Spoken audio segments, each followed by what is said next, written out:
السلام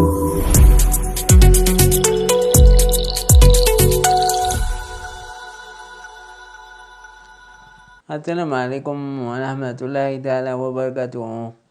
مرحبا بكم مستمعين ومتابعين له في حلقة جديدة من برنامج المونديال اليوم. برنامج الخاص متابعة أبرز أحداث كأس العالم 2026 المقام بكل من الولايات المتحدة الأمريكية وكندا والمكسيك.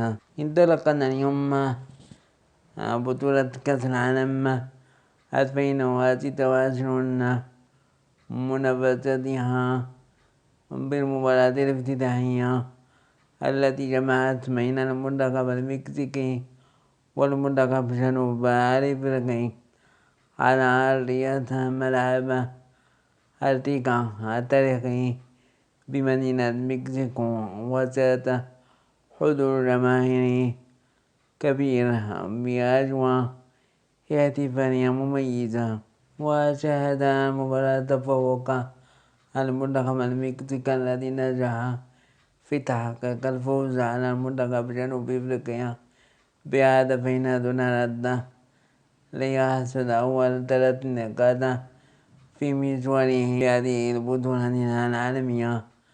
كما عرفت المواجهة تسجيل أول هدف البطولة وسط أجواء حماسية تبعت حفل الافتتاح، ويعد هذا المونديال الأكبر في تاريخ كأس العالم بمشاركة 48 منتخبا لأول مرة، حيث تتجه أنظار عشاق كرة القدم إلى بقية الجولات الأولى التي تعد بالكثير من الإثارة والتشويق. البرنامج العام لمباريات اليوم الجمعة 12 يونيو 26 كأس العالم 2026.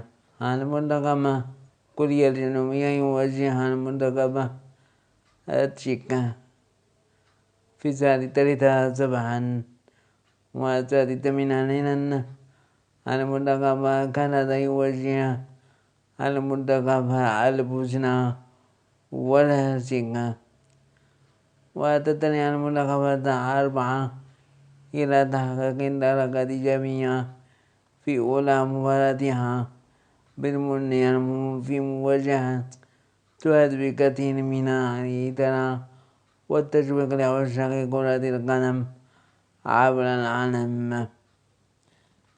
كان معكم محمد تبني في تقديم هذه الحلقة اليوم من برنامج المونديال اليوم.